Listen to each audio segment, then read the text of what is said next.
Today's Tuesday, October 15th, and we're having Colin Wilkerson with us to talk about the conflicts in the world.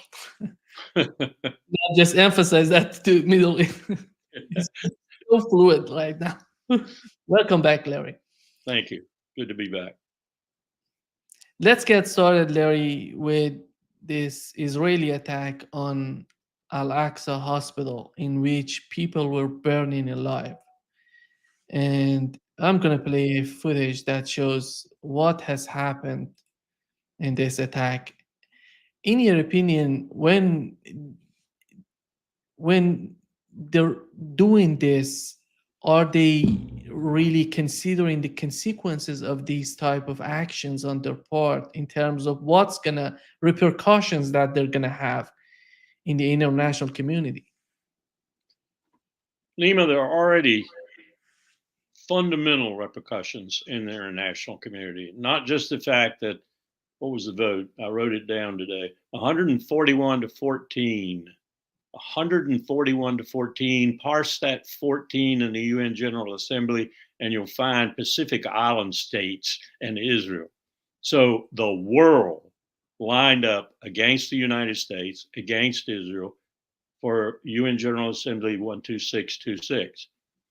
That says the United Nations, those who believe in international law, criminal law, humanitarian law, those who believe in the institutions established therefore, are condemning the state of Israel and condemning the United States of America for its support.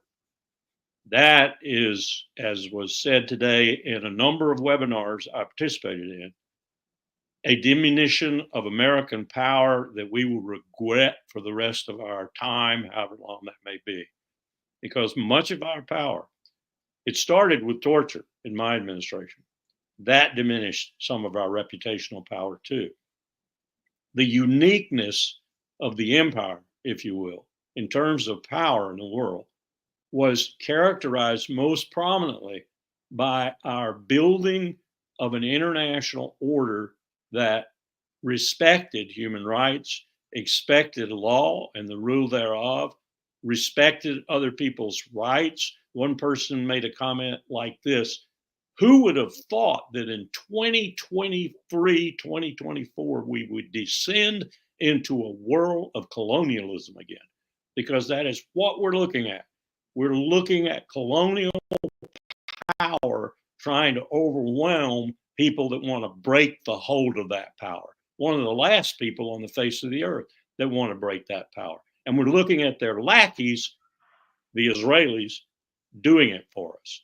That's what is happening. And the world is condemning us and will continue to condemn us. And when this gets, when the air clears, and if anything ever happens with regard to our trying to get back, one of the things that we're going to have to do is honor, and it won't go away. We're going to have to honor and support arresting these people and taking them before a tribunal. It's as clear as it was at Nuremberg and in Tokyo post World War II. That's what's going to have to happen. And the United States is not going to be a prosecutor. It's going to be a defendant. The world will not let this get away. And the powers that are coalescing to oppose us otherwise for different reasons are being aided and abetted by this deterioration of the empire's reputation. And it is a material and substantive diminution of our real power. We will have to turn increasingly in the future to nothing more than bombs, bullets, bayonets, and sanctions. We will have no more tools, no more arrows in our quiver. We will have to use the military instrument for almost everything we want to do on the face of the earth, or we'll have to sanction people. It's almost that way now in terms of sanctions. Yeah. Larry, can you hear me?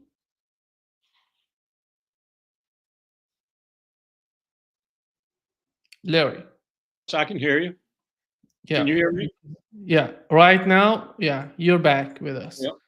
Yeah. It seems that we have some sort of issue with the internet connection. It was And my answer.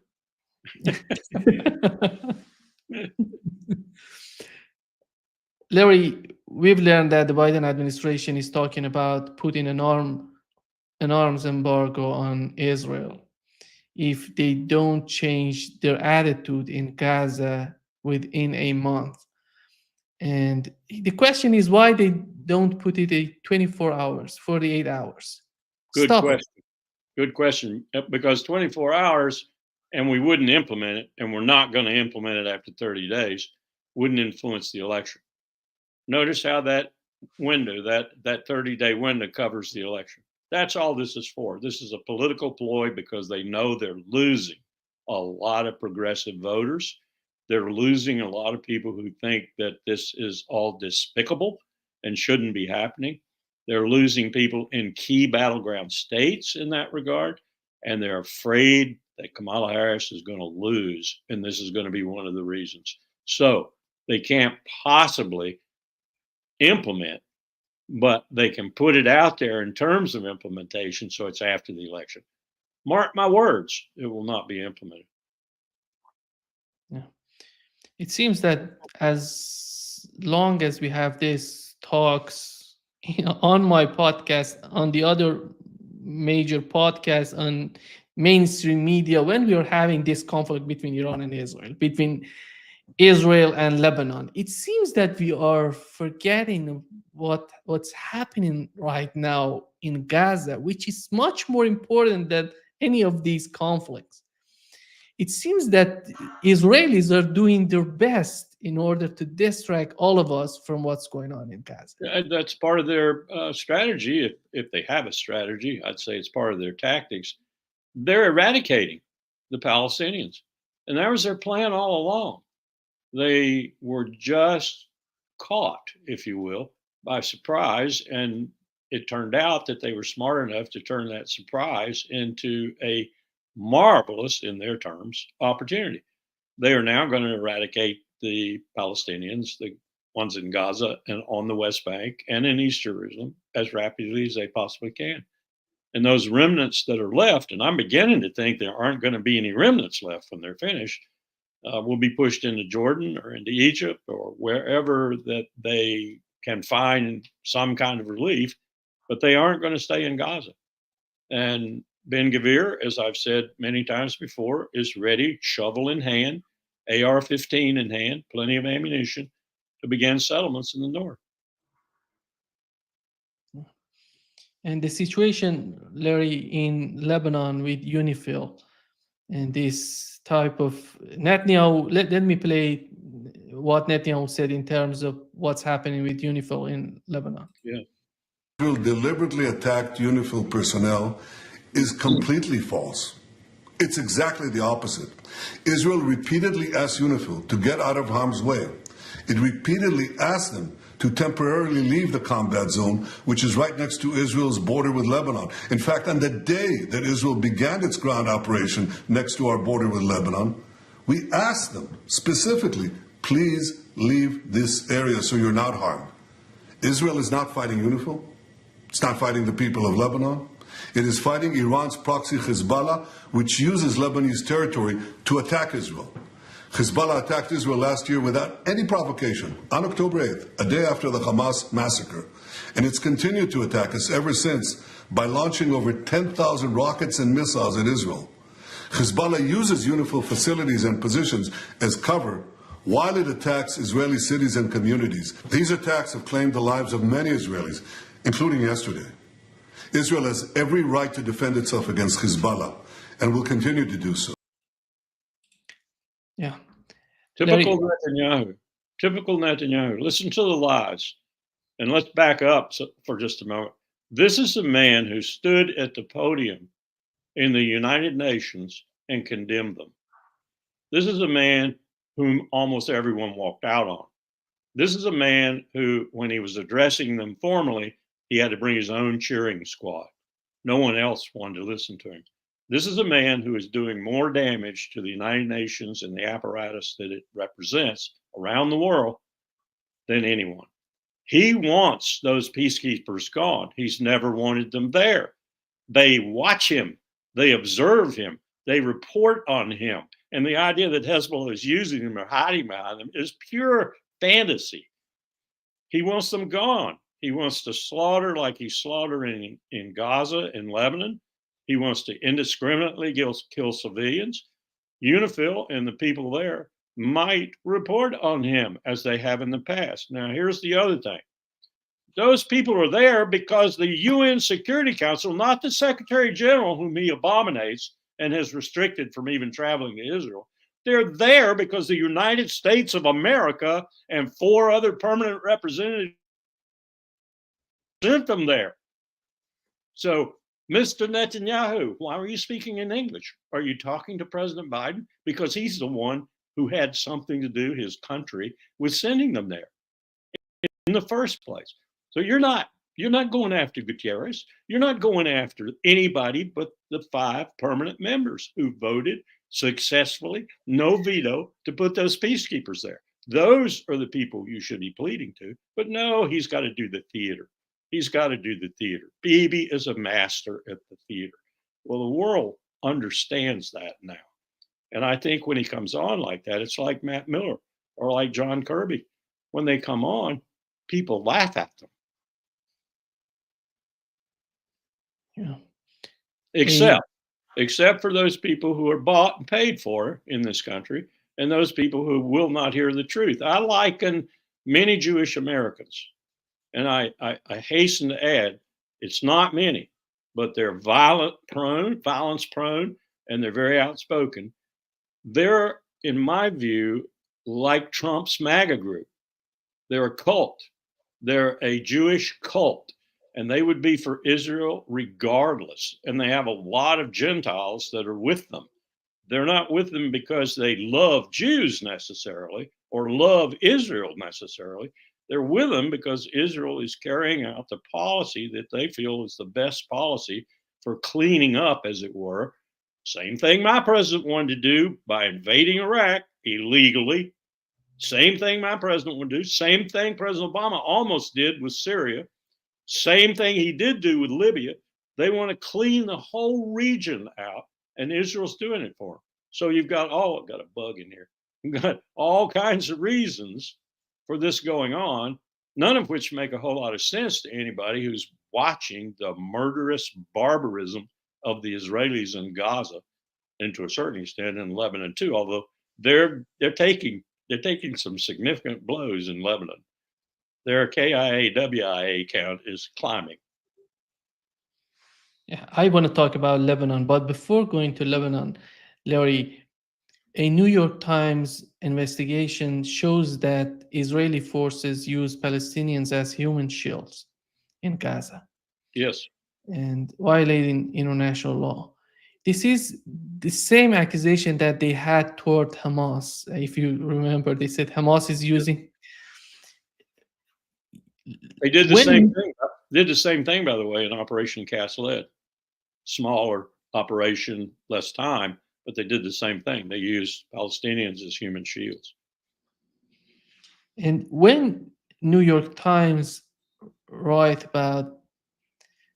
about what's happening right now in the Middle East, considering what Israel is doing in Gaza, do you think that could bring some sort of change to the rhetoric in the mainstream media, or we're not at that point still? I think it is. It's happening. I have to really force myself to read the New York Times and the Washington Post, but it's happening. It's happening. It's creeping in slowly but surely. There's more. I won't say there's more balance, but I will say there's a tendency toward a little bit of balance when they report on the different sides. But where it's happening most dramatically is these countries that are falling out of the clan, the countries that are ceasing relations with Israel, period. That's been building all along, one here, one there. Now you've got countries cutting off arms sales to Israel, or at least slicing portions of the arms sales off. Talking about doing more. You've got countries that are talking about sanctioning Israel. It's happening. It's slow, It's building, but it's happening. And you talk about what's happening right now between Israel and Hezbollah. It seems that the latest attack, drone attack on Israel, was successful. Very much so. Yeah. And what's your take, Larry? What do we know about the capabilities of Hezbollah? They didn't do so far. Everybody was talking about that. What they're gonna do? What do they have to respond? On the Israeli part, we had this rhetoric that they have destroyed most of their weapons, and together with their leaders, their commanders, and or is Hezbollah weaker than before? I think there's no question that they're weaker because of all the bombs that have been dropped, the cell phone pager attack, a crime, a war crime, and some of the other things Israel has done. The assassination of Nasrallah was a blow to them. There's no question about that. I have to go back to the killing of the young Israeli soldiers by Hezbollah rockets, though. Netanyahu made this big spiel about killing these young people while they were at lunch and so forth. What does he think burning Palestinians on insulin drip in a hospital tent is? What's his idea of real war crimes? I'll tell you what it is. It's anything anybody else in the world, period, does to Israel, and it's nothing, absolutely nothing Israel does to anyone else. That's his way of thinking. And that of itself is criminal. We thought that Hezbollah, it seems that Israelis were thinking that Hezbollah is that weak that they can go on the ground in Lebanon and they can beat them. They made very little progress. In fact, I saw a map last night depicting where they had wanted to go as opposed to where they are. They're quite short. So they're probably thinking now back to 1982. And they're thinking about many more forces if they've got them. And they're thinking about going deeper than they expected to go, because that's the only way they're going to root this out and clean it out, if they even can do that. What they're going to find is most of these guerrillas are going to go to the mountains, and they're going to hide, and they'll come out and piecemeal the Israelis. That's essentially what they did before. That was very, very difficult occupation, if you will, almost 15 years, as I recall. And they left in a hissy fit because they hadn't accomplished their purposes. Their purpose, Nima, ultimately, is to destroy Lebanon.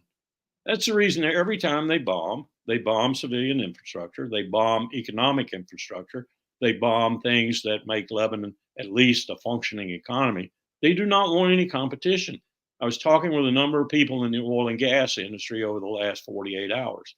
They have negated the deal with Lebanon now. They own the richest gas field in the Mediterranean. They had a 50-50 sharing contract with Lebanon. They just negated that. They negated the one with Hamas, with Gaza. Basically, the moment October the 7th, the smoldering fires went down, they negated that deal. So they now have, according to these people who are people I worked with in Iraq, within the Iraqi oil ministry, Americans working for us in the Iraqi oil ministry, according to them, they now have 30 years of their future assured in terms of energy because of what they're doing. So never look beyond, never fail to look beyond the bloodiness and the killing and the ethnic cleansing, and I want Gaza, and maybe I want Jordan too, and greater Israel. Also take a look at water, gas, and oil. That this war is about some real products, if you will, and they're using every illegal method known to mankind, short of Genghis Khan and the hordes rolling in, to get it. This is Israel. This is Israel today, and this is the United States, the American empire, backing them to the hill. Today, I talk with Gilbert Doctorow, and he has mentioned that in the Russian media, that because he's following what's going on in the Russian media to see, and he said that in Russian media, the military experts are talking about that how disastrous this attack of Israeli in the southern part of Lebanon would be for Israelis. They have no chance of winning, and this would be a huge defeat for Israel if they continue with this plan. I, you know, I can't go that far because I know the United States is behind them. I know that if it comes to it, we'll put troops in there. I didn't think that 6 weeks ago, 2 months ago. I didn't think that. But I've watched the insanity unfold. I've watched the insanity come out of Lloyd Austin, out of Tony Blinken, out of Jake Sullivan, and ultimately out of Joe Biden. We are not going to let Israel get an extremist, not in any significant way, which really worries me about what's coming up now, because we're being pushed somewhat kicking and screaming, but willingly into a war with Iran. And that's one reason why Putin would not finalize the defense pact with Iran, because if it's finalized, it means, as Article 5 does in the NATO treaty, that an attack on Iran by Israel, or Israel and the United States, will be responded to by Russia. And Putin's got enough on his hands right now with Ukraine to not want to do that. He's willing to send the most sophisticated weaponry, maybe even sophisticated fighters and other things. I'm hearing he's sending these things to Iran, and to make Iran's chances of doing real damage to Israel far more significant, and even standing off the United States without main force being used by the United States, which we do not want to do. Too many weaknesses will be exposed to China and Russia and to others in the world if we have to take on Iran frontally, that is to say, in their faces. So, he's got the best of all possible arrays in front of him in terms of his enemies. And he doesn't want to mess with that to the point where he jeopardizes what is inevitable and what is going to come down the road eventually. I think he's as prudent and as smart with this situation as he's proven to be with the Ukrainian situation. I've said he's pragmatic, he's prudent. I don't care about his autocratic tendencies or anything like that. I'm not in Russia. I'm not living under him. That's a mistake we make in the United States. We posit ourselves in every place we're conflict with or potential conflict with. And we say, well, we live under him. Russians seem to be pretty content living under him, except for that core that is always going to be discontented. We have a core like that in our country too, and we're supposed to be a democracy. So Putin is a sharp cookie. He's not going to give the Iranian president the incentive to do any more than he should do, but he's going to not let him fall either. So we take this path at our own peril, and we take it walking into a trap set up for us ultimately by our two major potential peer power antagonists in the world, Russia and most formidably China. It's not something we should be doing. I'm looking at a map last night. I'm just gazing over it, and saying, okay, who can we depend on in the world anymore? I don't count any of the NATO countries because they're so squirrely right now. You couldn't put them in a column and say the European Parliament is a perfect example. If you saw their haranguing of Orban and Orban's response to them, and then their haranguing back, and it was almost vicious. That's a perfect example. They are feckless. They have no armies. They have no navies. They have no air forces. And look at them standing up there and yakking like they do. They're letting others do the fulfillment of their yakking for them. And if you ask them to go to the front lines, they'd be the first people to get on a plane for Las Vegas. So the world is reshaping itself. It's changing every day. And all these wars, Ukraine, Gaza, indeed, some of the things that are happening elsewhere, like in the Sudan, are just theaters, little theaters of what's happening around the world generally. And we're oblivious to them, basically. We're oblivious to them except on the old precepts. Israel must stay what it is. We must use Israel to clean up Southwest Asia. That's been our goal all along, expressed in the clean break strategy, then expressed again by Biden, then expressed, well, before that by Condi Rice, then expressed again by Biden, then expressed again by, the group that has gotten together now to support Israel. I mean, NATO's in on this too, falling apart with its support though. It's all about preserving primacy, preserving hegemony, and cleaning up that area of the world which we have been singularly unsuccessful in cleaning up. And we've been so because we do not understand it, we use the wrong methodologies, and our allies are tyrants themselves, like Mohammed bin Salman. It doesn't work. It hasn't worked. For years, it hasn't worked. And it isn't going to work this time. Could be disastrous this time. Larry, how did you find this new air defense system to Israel thought? Is it because of Iran was successful in destroying some air defense systems in Israel, or the United States has decided to send additional air defense system to help Israel? It's just it could help a modicum, but not majorly. Theater high altitude air defense was what it was when the Army had it. And then it morphed into a more substantial system with a lot higher capability for ballistic missile bring down. And so it migrated over to the Missile Defense Agency and got called Terminal High Altitude Air Defense. But it didn't really change much in its technology. What did change significantly was the most important aspect of it, really.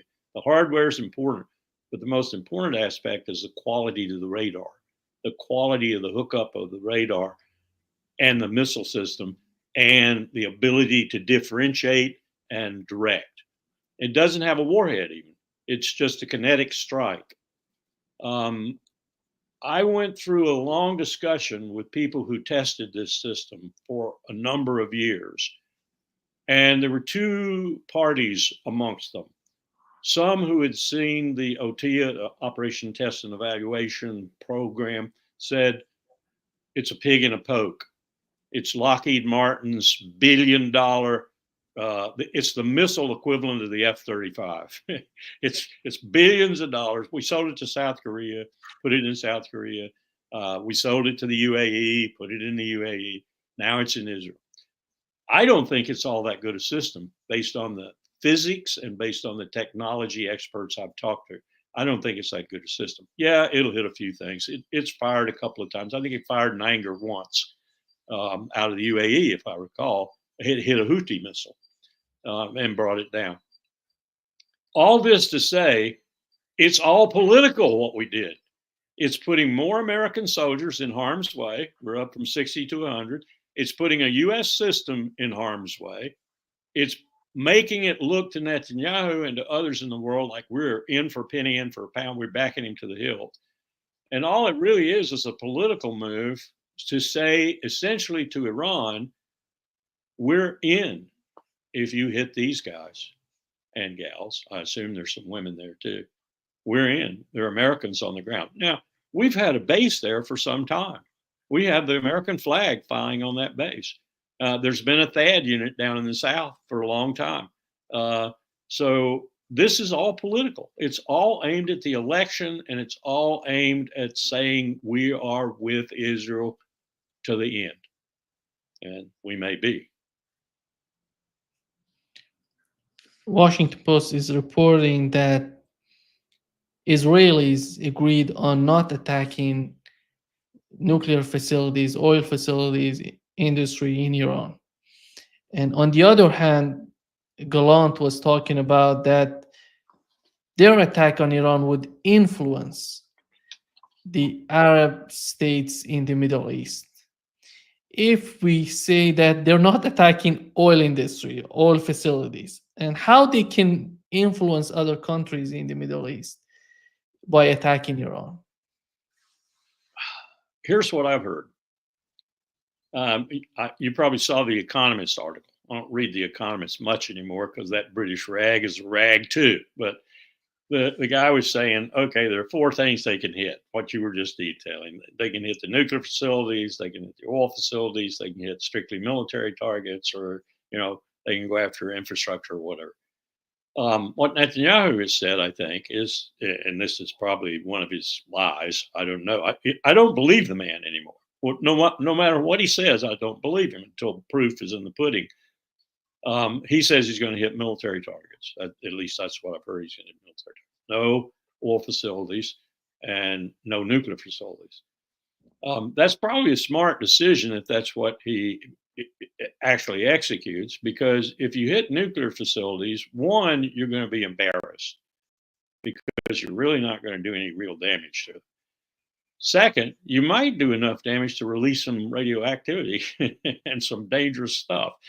That's not going to look too good. Tacked on to Gaza, tacked on to Lebanon. And if you hit oil facilities, you might just piss some people off badly enough to where they might even further withdraw support from you. And by that, I mean driving oil up to $300 a barrel. We participated in China in 2009 in Beijing in a petroleum distribution. We call it a petroleum disruption exercise. That's what we called it. Everyone participated. MARAD, the Japanese, Lloyd's of London, insurers, and it's bad when you do things like we took down Ras Tanura, which at that time was putting out about 8 to 12 million barrels per day production. And oil overnight went to $300 a barrel. This is in 2009. $300 a barrel. Shippers refused to ship. Insurance companies refused to insure. And the only way we corrected the situation was to send half the United States Navy to the Strait of Hormuz. And, that's what you're looking at. You're looking at really disturbing world oil markets. That's not going to please anyone. So I suspect if he strikes, he'll hit military targets, like he said. Now, what does he call military targets? Is the IRGC headquarters a military target? Is the regular Iranian military headquarters a military target, or barracks? What is it he's going to hit? That's not really a very demonstrative target to hit. So that's one reason I have some doubt about him just hitting military targets. But it would be on the escalation ladder, the next step, I guess you would say. After all, Iran just hit some Israeli military targets and killed some people. And do you think, is there any sort of end for this cycle of escalations between Iran and Israel? Unless the leadership in Iran, and it's, I'm told, fairly divided right now, with maybe Zarif, the one holding both sides together. I can imagine that. Only if they are circumspect in what they do in response. If they come back just up the next ladder leg, if you will, and that will probably include some very sophisticated missiles that will hit in a lot of places in Israel, a lot of places. I think they'll stay very carefully away from U.S. targets, the base or the THAAD group or whatever. They'll try to stay away from that, but an accident could happen. And then we're back to Israel going back again. What does Israel hit on this yet further iteration of escalation? Then you're talking about probably going after oil facilities and other targets that are going to be very destabilizing to the globe as well as to the region. This has no good ending, Nima. We think it has a good ending. We think the empire thinks, Joe Biden thinks, Tony Blinken thinks, Lloyd Austin thinks this has an ending of finally achieving what the clean break strategy wanted to achieve. That is to say, we clean up Southwest Asia And oh, by the way, the Persians are included in that. We clean it up. And from then on out, it's democratic, safe, sound, and working in our behalf. That's what we want. That's an illusion of the first order and extremely dangerous. The foreign minister of Iran was talking about that they're not having any sort of communication right now with the United States because they don't see any benefit coming out of these discussions. And Larry, we had the same, yeah. They've been lied to so many times.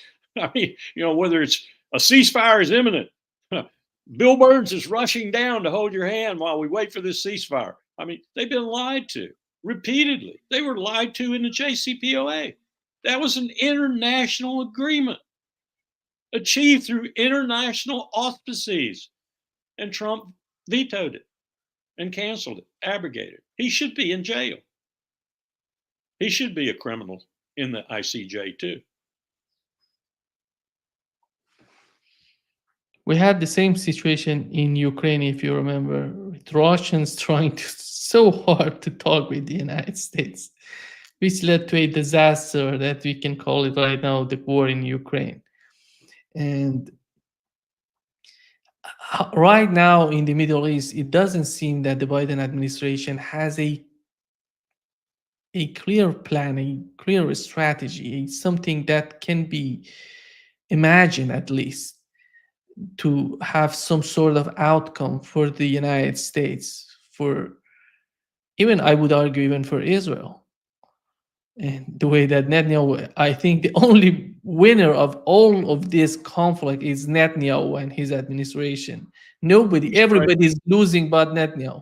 And he's praying. He's down on bended knee if he's a religious man. I don't think he is. I really don't. I think he uses religion like Trump uses religion. That's the reason there's such an affinity between the two men. He's down on his knee, though, begging for the American people to elect Donald Trump. He wants Donald Trump so bad, he's salivating. If he gets Kamala Harris, I don't know what he would do except pursue the same path he's pursuing and just ignore her. And I'm not sure she would be much different than Biden. Post-election, she might be, though. Post-election, she might make enough of a change, especially if the world, France, Spain, other countries are still coming along and recognizing what's going on and trying to put a stop to it. She might change. But Donald Trump has said what he'll do, and this is one of Donald Trump's statements, I believe.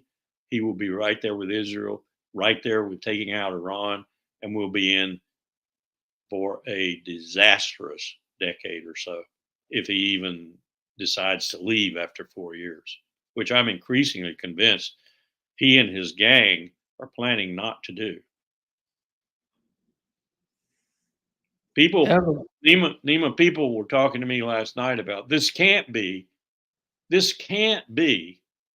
Germany in 1933 or 34 or 35. It just can't be. We are not that kind of country. It cannot happen. It just can't happen here. The American people will not let it happen.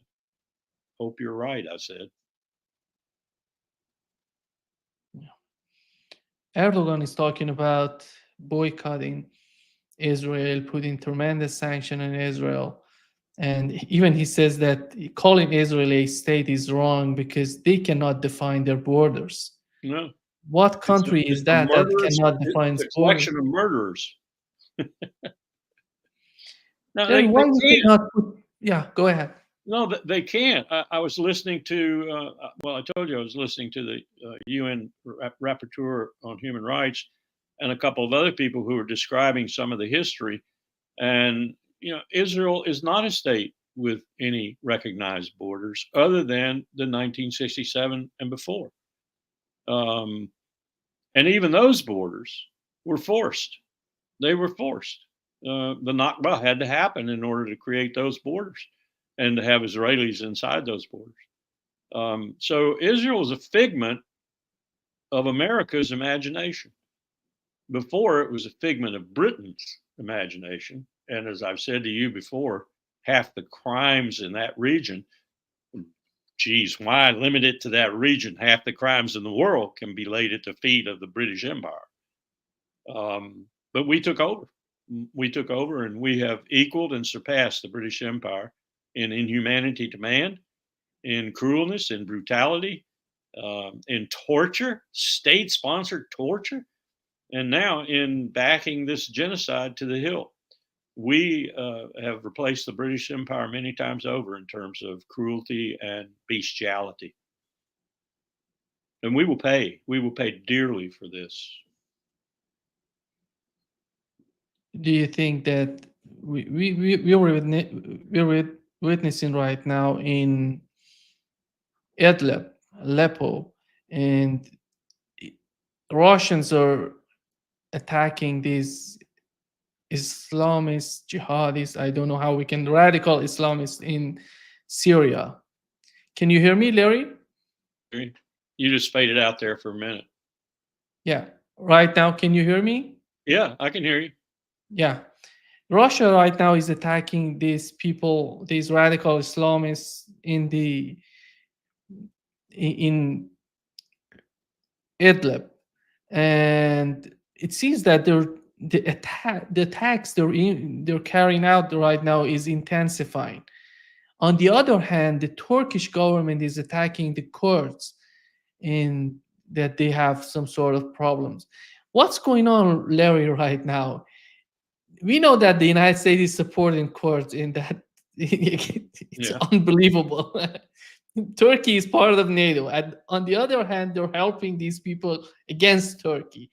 And in Syria, the same type of scenario. What's going on in your opinion?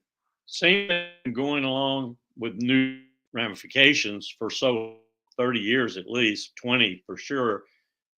I was in government. I watched it with some kind of suspicion that ulterior motives, and later I found there were some. Like, for example, Secretary of Defense Paul Wolfowitz ordering Tommy Franks, the commander of the invasion of Iraq in 2003, to target in Syria without Rumsfeld or the president knowing anything about it. He actually bombed the target in Syria and really injured the Iraqi oil ministry's ability to recover quickly, because that was oil that was essentially managed by them. And he did it because he wanted to make a point that that oil was not going to go anywhere but to Israel. That's why our people are in Syria today. That small detachment that we have in Syria is protecting the largest oil smuggling operation going on in the world, criminal operation going on, pumping oil to Israel. So what is happening is probably this. I'm speculating on this. The Russians discovered that there was a certain group of ISIS-K or ISIS in general around that area that had something to do with the attack or the attacks in Russia. And so they are going after them, much the way we went after some of the leadership when Trump was in office. And at the same time, the Turks are trying to not finish off, but at least do damage to the Kurdish effort to establish any kind of autonomy, and maybe to ally themselves with Kurds elsewhere. So you got all these forces in that little, and now you've got what, 200,000 Lebanese, who are many of them Syrians, fleeing this conflict in Syria, now seeking asylum in Lebanon, now going back into Syria because what Israel is doing in Lebanon. So you've got this mess in Syria. I would not want to be Bashar al-Assad. I heard about 48 hours ago that he's pulling his hair out in Damascus because he's got no control over any of this happening. He doesn't have the military forces to contest any of it in a real successful way. And so he's looking at his country being used by the Turks, by the Russians, by the US, God knows who else, the Kurds, and it's total confusion and people are dying. And meanwhile, he's got all these people, I'm told 200,000 people out of Lebanon coming back into Syria. He's got a real problem. How, Larry, in your opinion, when you look at the Arab states right now, is what's going on in Gaza and the new escalation in Lebanon, going to change their idea, their mindset toward Israel? Lebanon's, you mean? Lebanese? Lebanese and Gaza. I No, I'm think, talking about Arab states. yeah, Saudi I think it's Arabia, hard. I think it's mainly. already happening. Many in Lebanon, you know, there was a significant number of people in Lebanon who didn't like Hezbollah, who didn't like it being political in particular and being a part of the actual governing apparatus of Lebanon. So you would think those people would be all for what Israel's doing. Au contraire, from what I'm hearing, they have now decided that they're not on Israel's side either. And they're not necessarily helping Hezbollah, but they're not hurting them either. And they might even be giving them places to hide and other things like that, which is, I think, why Netanyahu's authorized the IDF to bomb the hell out of everybody. And, you know, whoever gets in your way, kill them. And to your broader question, though, I think we are going to see, if this continues much longer, some action from Arab states. They are being harassed and pressured and put under the gun, if you will, by their populace more powerfully than probably ever before. And they're not going to be able to withstand that and hold on to their leadership, hold on to their state, hold on to their power. What does that mean in the long term? I don't know. Does it mean Egyptian armies, Syrian armies, Iraqi armies? I'm hearing things out of Baghdad I didn't think I would hear. Does it mean them joining the axis of resistance in reality and going after Israel? I don't know. But I do think things are changing, and they're changing rather rapidly. And if we have a full out conflict with Iran, that could be an augmenter and an accelerator of such action. We could have the whole region up in arms, not just an axis of resistance that's, you know, an occasional Houthi missile or Hezbollah or Hamas or whatever, but we could have a broad front attack on Israel. That's when we get pulled in big time. And I think that's probably the end of our presence in that. Can you hear me, Larry?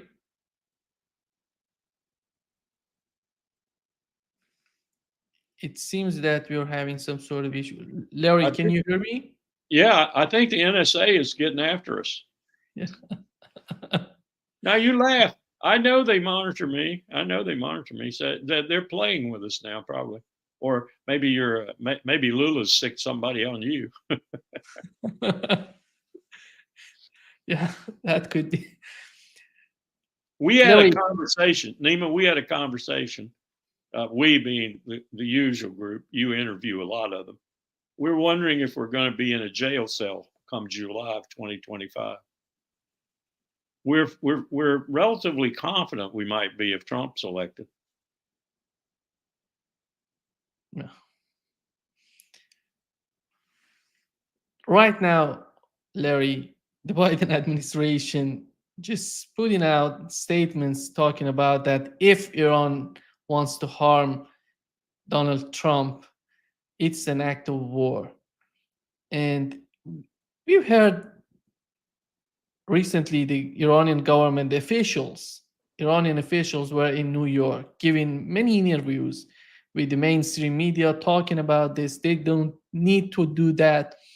They're not seeking any sort of assassination, any sort of attack on Donald Trump, and they're not ordering anybody to do that. At the end of the day, you see that this rhetoric is just not fading away. It's just getting bolder and bolder. And what's in it, in your opinion, right now with the US 2024 presidential election? One of the things I did, Nima, recently was I listened to a couple of the right-wing people in this country who really detest Iran, like John Bolton, talking about Iran's extraterritorial terrorism, right? I went back and researched most of it. What Iran is doing when it does something is taking care of what it considers dangerous dissidents from Iran. It's not killing other people's citizens. I think there was one occasion, maybe it was in South America. I forget now, but there was one occasion where someone was injured or maybe even killed as a consequence of the action against the Iranian dissident resident in that capital at that time. But they don't export terrorism, generally speaking. I couldn't find any example against citizens of the country in which it might take place overseas. It's against their own citizens who are, resident in that country's capital or whatever. So this whole business about Iran doing this sort of thing and assassinating other people's leaders and such, though they have provocation, they certainly have provocation. If you want to go tit for tat, then they could go tit for tat. I mean, after all, we assassinated a member of their government, and our lackey Israel assassinated not an Iranian, but a person who was their guest at the inauguration of the new president in front of their eyes, so to speak. So there's plenty of provocation. The greatest sponsor of terrorism on the face of the earth, the greatest sponsor of terrorism on the face of the earth at this moment is the United States of America, the American empire. But they're not, George III called us terrorists. He called us terrorists because we were at the Lexington battlefield in the trees with muskets, with people who knew how to shoot those muskets. We call them the Minutemen today. And the British soldiers were marching on the avenue in their red coats and white bandoliers and with their muskets and so forth. And we sniped them. We shot them. We shot them in violation of the then rules of war, if you will. We were guerrillas. We were terrorists. One man's terrorist is another man's patriot, and vice versa. Yeah. Just to wrap up this session, Larry, in the coming days, and we're gonna have the 2024 presidential election in the United States. But before this event happening, in your opinion, is it going to be, or let's put it this way, is the Biden administration capable of keeping the tensions down, bring them down, and in order not to have any sort of major conflict in the Middle East because of his party, because of what how this type of escalation would hurt his party? It depends entirely, Nima, on their calculation. I watched these calculations go on with George W. Bush. I watched George W. Bush be impacted by the advice he got from his political advisor with regard to the 2004 election, something he was absolutely committed to winning because he won.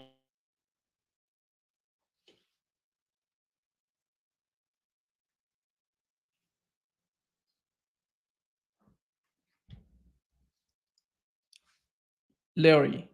Messing with us again, see? And that calculation was a calculation that takes place, I think, with any administration. And it's taking place right now with a depth and a profundity and a crisis attitude like any in a long time in my life, anyway, because of what's happening with Israel, to a certain extent, Ukraine.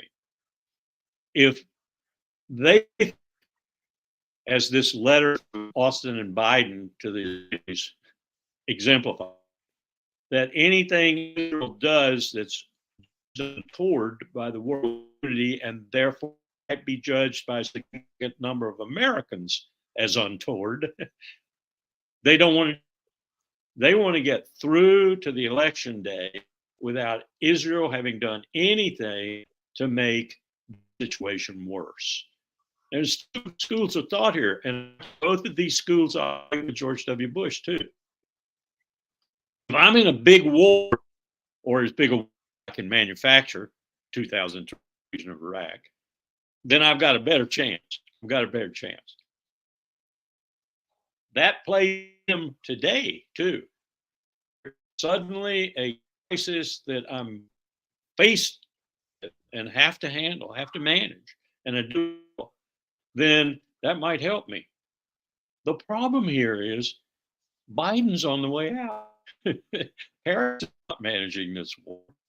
And so that's a kind of crazy calculation. I don't know if you can make that calculation in these circumstances, but you certainly can make the calculation that if you cut and run from Ukraine, and the sizable number of Americans still are going to vote maybe based on that, and you cut and run from Israel, or you don't back Israel to the hilt if it attacks Iran. And believe me, Netanyahu's making this calculation too. He's making it too. Then you're going to be hurt. So you're damned if you do, damned if you don't, but you better stick with your guns on the wars, because otherwise the results will probably be negative.